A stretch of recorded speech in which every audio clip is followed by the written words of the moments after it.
Welcome, everyone. You've made it to the Silicon Valley. Oh, I love nice. Here we go. Here we go. you. I You remember just I did can that just to kind of make me feel good.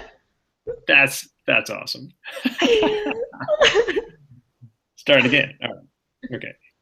Welcome, everybody. This is the Rotary eClub of Silicon Valley. We are happy that you have joined us, and we hope that you will join us every week as we take time to share stories of innovation, entrepreneurship, and education. And our goal always is to inspire you to see the world in a new way and to think about ways that service can layer into how you might be excited about new perspectives so that we can make some great things happen for people all over the world. Now, our speaker this week is Corinne Takara. Corinne is an artist. She is an arts educator. She does all kinds of work with public art, so that in public spaces people can understand, that link between art and innovation. And we are very excited to have her speak with us. So I will hand it over to Corinne. Corinne, welcome. Thank you. It's a pleasure to be here and presenting to your eClub. I'm going to go ahead and get my presentation started. I'm really excited. I'm going to be talking about new horizons and perspectives with 3D printing. Can you see the screen? Great. So wonderful. I'm really excited just to share that looking back at youth, I remember that all children were excited about having and dreaming about magical skills, whether it's superhuman strength, flying, turning invisible. But as a child, I was most fascinated by the story of the magic brush, and you may be familiar with this legend. It's about a very poor Chinese boy who is so passionate about drawing that he is constantly drawing with a stick in the dirt, beautiful drawings. And one night, an old man visits him in his dreams and gives him a brush and the mission to do good with it. And this boy quickly discovers when he wakes up that the brush, when drawn with, the drawings come to life and peel off the paper. And this new tool gives him new powers, but also new responsibilities. And this story has fascinated generations with its story of the magical idea of something peeling off the paper and coming to 3D life. Well, today, in a way, we have a magic brush being added to our Maker toolkit.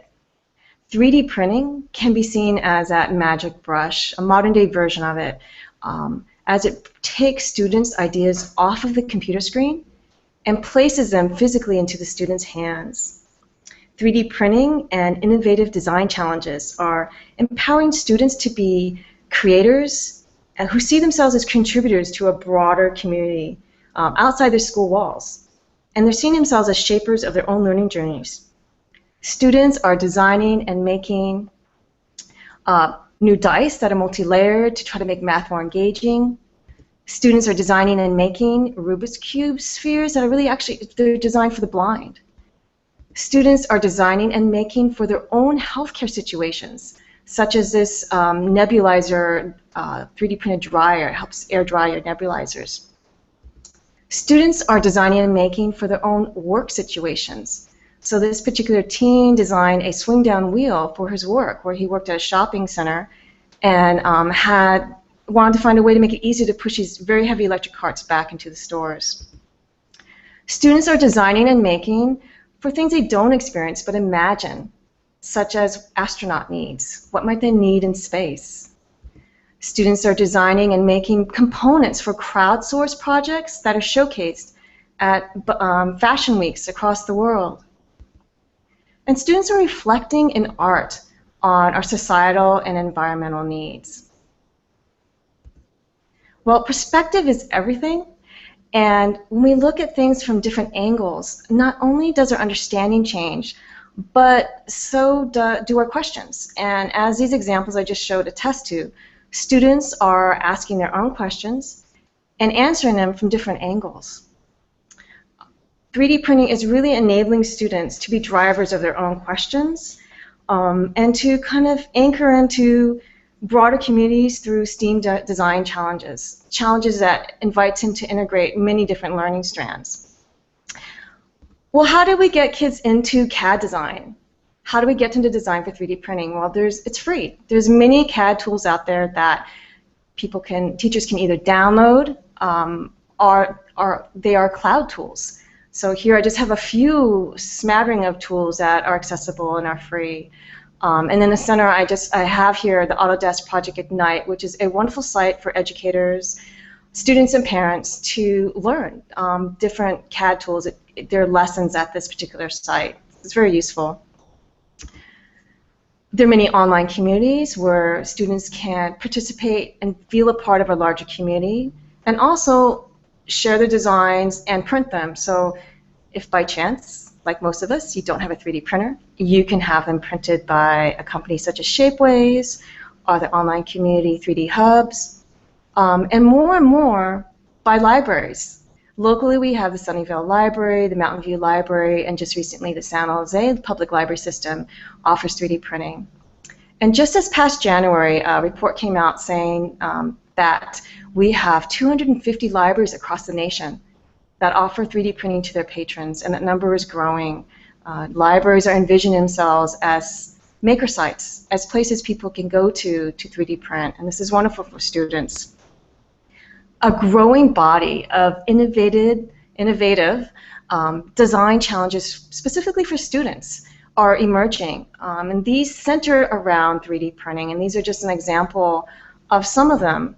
And they are inviting students to engage in real-world challenges that anchor them into deeper dives in different academic strands, collaborative learning, and asking them questions, kind of broad-based design thinking questions. How might we? One example is, how might we invent a zero-gravity space tool? Now, this question was asked by ASME, the American Society for Mechanical Engineers, and NASA. They invited students kindergarten through high school to imagine a new tool that's 3D printed that might be needed by astronauts in space. And at their website, bucketed all the ways to anchor in and journey on this exploration in different areas. So students brainstormed, they researched, well, how do astronauts shower? How do they eat in space? How do they do whatever they do when they're living in space? And they framed their questions to fit the criteria and constraints of this challenge. And the challenge was, well, there actually is a 3D printer on the International Space Station, and it will only print a volume that is 5 by 5 by 10 millimeters. So working within these criteria and constraints, students created low-resolution prototypes and iterated their designs in CAD programs such as Tinkercad, as you see here on the right.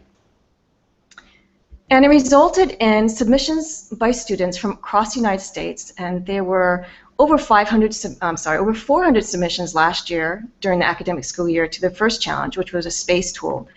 And this here shows a screen grab of the junior strand, which was, I believe, kindergarten through 6th grade. These are the finalists, semi-finalists. And here's the winner.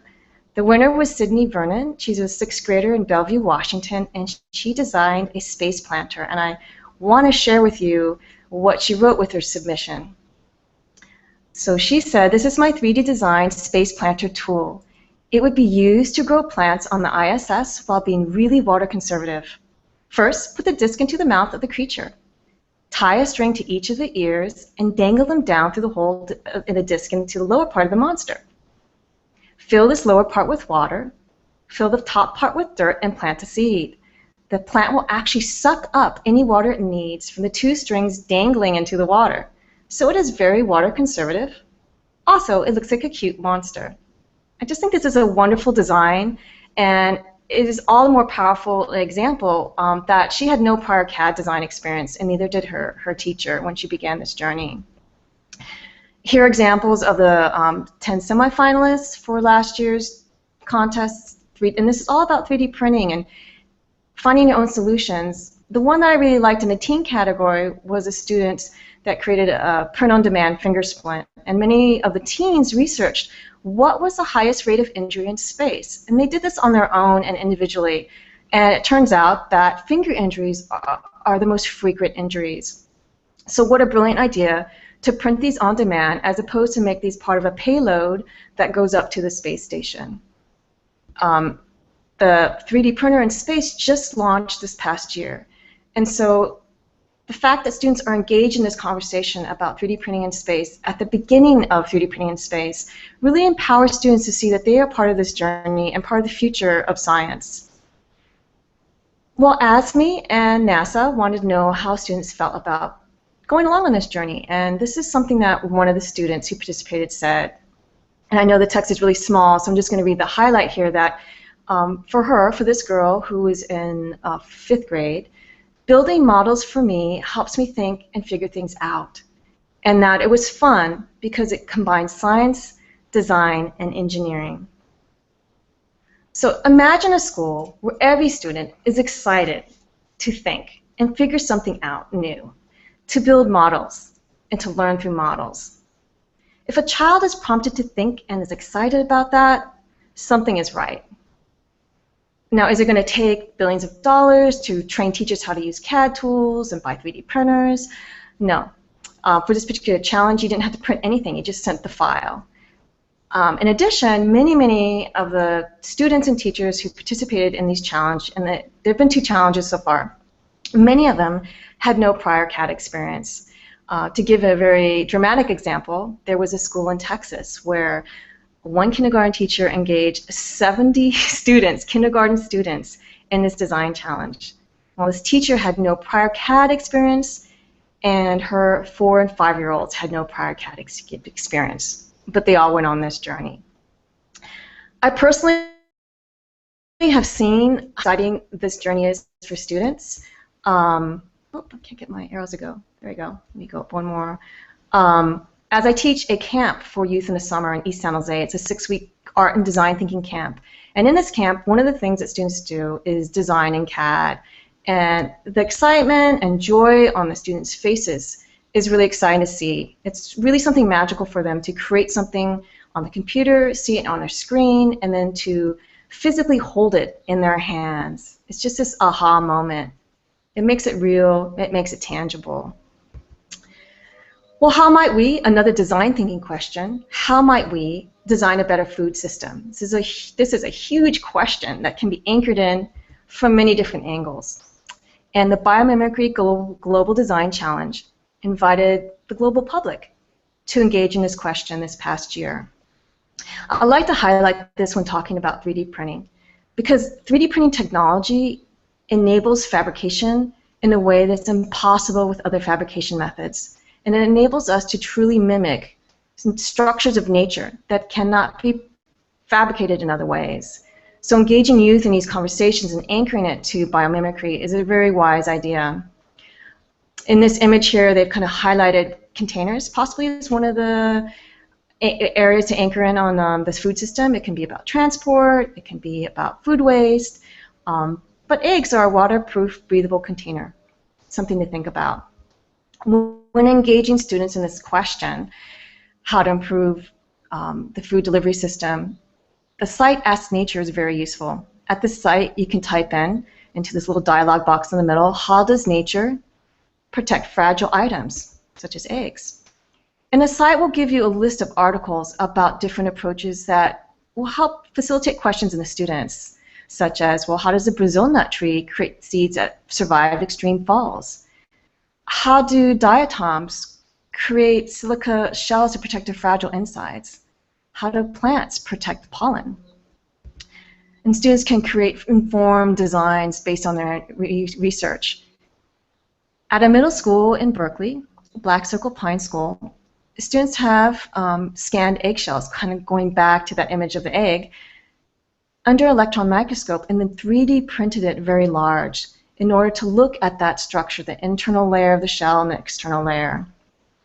Another example of biomimicry is the open source dress, and this project was showcased at the Vienna Biennial, Vienna Fashion Week, and invited people around the world to take a unit that they could download on the computer and create a piece of art that is inspired by diatoms and unicellular organisms and biology in general. And on the right, you can see designs that were created by elementary school students and high school students, and these were part of the garment. Closer to home, more and more libraries are having 3D print classes for youth, and after-school enrichment programs and libraries are really seeing themselves as perhaps a place where students begin to dive into 3D printing.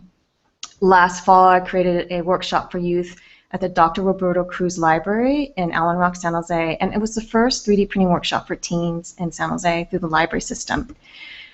And we invited students to reflect on someone very special in their life and create a Dia de los Muertos Calavera representing that person. 3D printing is a very challenging medium sometimes, and it really invites iteration and perseverance. And you can see here that there was numerous print fails before the student got their final successful print. Well, where we are right now with 3D printing is really early.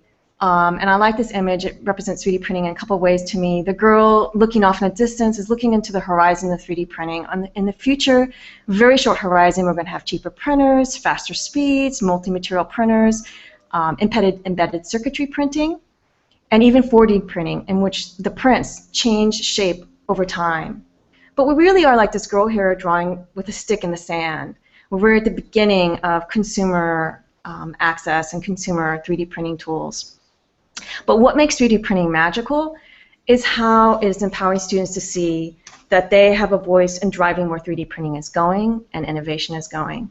And the magic of 3D printing is really how it's taking students' ideas off the screen and placing it into the students' hands and enabling them to see themselves as creators rather than just consumers. We started this with the story of the magic brush. But before the boy had the brush, he was drawing beautiful drawings in the sand with a stick. The magic was not in the brush, and it was not in the stick. It was in the child. So let's make sure that the tools and the learning journeys we engage students with enable that magic to live, thrive, and surprise us. Thank you. Okay, and now I'm going to switch back over to here. All right. Hi, Rushton. Hi. Well done. Very, very cool stuff. And we have we've actually had another member of the club join in as well. Catherine Liu has joined us, and so it is so good to be able to tell these stories. There are so many pieces of what you presented that I'd love to spend a couple more minutes on. And so, one of the first pieces has to do with the design challenge. So you were saying that the ASME, I think, and NASA had put out this design challenge. Yes. And I'm wondering, what is this something they kind of feel like they're going to keep doing? Was there something about getting it started that seemed to surprise them? What came of that? So this is the start of many different design challenges that they're launching.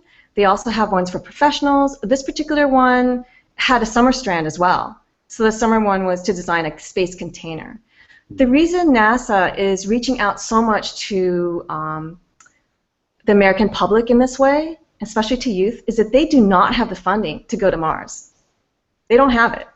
But they can piece by piece say, we're doing this, and we're going to engage and get kids really excited so that when they're adults, they will have the knowledge and excitement and dreams for space that we have, and they will fund and make this happen. So a lot of it has to do with, okay, given the fact that we right now don't have the funding, we're not getting supported by Congress, how do we make it happen going directly to the public? And this is one of the ways to really inform and engage people, students and current engineers, at different strands of their challenges. How do we get them involved in the conversation now, so that people see it as a reality that this must happen? So that's part of it. Part of it's really trying to get a bigger community involved to make that push happen. They don't have the same funding they had to go to the moon. When they started the space program, they had much more funding and support. So now they're really looking to kind of, and also grow their base of youth engineers, right? To try to get women and minorities involved and part of the conversation. Well, when we think about trying to get government funding to work in this, part of the challenge becomes can you get the stories told in such a way telling the people who make the decisions about funding, right? And it seems to me that if you've got children designing things that are going to get used on the International Space Station, That's powerful, right? That's kind of that moment where people stop and go, why aren't we doing this all over the country? And blah blah blah blah. And then they start writing their representatives and senators, and suddenly things start to happen, right? But so it's so engaging. I just wanted to say that it was so engaging that we had students from countries. It was only for the United States, but people from other countries like Canada and I believe New Zealand, some Asian countries, they also submitted designs. They knew they couldn't officially be part of it, but it was such an engaging question that people wanted to feel part of the conversation. So I think that says a lot. And then what you're just saying about actually having their designs printed in space, the winner of the high school strand will have their designs printed in space. That's pretty exciting. A heck of a thing to add to a college application, right? That my designs are being printed on the International Space Station. Well, I mean, in terms of getting these stories together, now I think about what you were talking. You mentioned briefly that you have done these projects in Alum Rock, an area here in San Jose. It is not the high rent district, but a wonderful community filled with a bunch of really interesting people, right? And the idea that these kids, and we saw the design, some of the designs that they had done, that these kids are doing those kinds of projects means that we're kind of generating what we need to get the stories that would be effective for people, right? When those kids create things that others look at it, wow, that's fantastic. Yeah, I agree. That workshop I did last fall in Alum Rock, the Calaveras Project, these were the first teens, and maybe in a very broad region, to actually be working with 3D printing in a library, or they're not even doing it in their school. So I think it's nice to maybe for once have them be on the cutting edge of technology, because while Alum Rock and Mayfair communities are technically within Silicon Valley, a lot of the families don't feel engaged in the synergy between art and technology and what drives Silicon Valley. So 3D printing is a way, since the CAD tools are free, it's a way for the libraries to use the libraries and after-school programming to really engage these students in the conversation about their voice in technology and where it's going. Well, I believe that you're doing the workshops in that area was no accident, right? Do I remember correctly that you've had some experience doing public art projects in Alum Rock, and maybe describing that can also help people understand how connections begin to happen, so these kinds of things can kick into gear. Yes, I have a friend who teaches in Alum Rock, and I was often doing workshops in her classes, and driving down Alum Rock Avenue, I would see the street banners there were just these kind of frayed, ripped banners, kind of generic, and I thought it'd be wonderful if students' voices, what they envisioned about their community, would be what's displayed in the banners. And so I wrote for a grant and conducted a project where we gave a couple classes, single-use cameras. They went into the neighborhood, took pictures of what they thought represented their community, and created digital textiles that ended up being banners along the avenue. Along the way, we also collaborated with a school in Hawaii, and both schools shared what they thought visually represented their communities, so they kind of got an idea of what is visual vocabulary and what are different rings of our community, what do we share, what's unique to our neighborhoods. But it got very granular. What they were putting on their banners was very much what is special about our immediate neighborhood. So that was a really fun project. Yeah. That's really cool, and I think it also highlights something else you were talking about. You talked about the barriers to these kinds of things happening in educational settings not being as kind of monolithic as they may seem, right? There's this sense that, oh well, if we're going to do 3D printing, then it's going to take billions of dollars to train teachers, and blah blah blah, right? And really, I mean, how do people learn things now, right? What do? They go to YouTube, right? They watch these videos where people are showing the kinds of things they've done. I'm guessing that the students you're working with, as they're thinking about 3D printing, they're watching videos of other kids having shown what they've done using 3D printing. Is that right?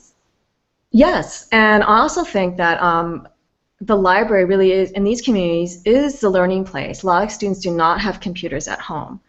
The adults in the community do not have computers. So if you're there when the library opens at 11 in Alum Rock, people are speed walking into the computer rooms. Because there's free Wi-Fi, they have access to computers, and so yes, they're watching YouTube, but a lot of them are watching it in the library. So the library really becomes a special community center, and I think that's going to happen more and more in communities as libraries become the go-to place for maker spaces, 3D printing, and other related maker activities.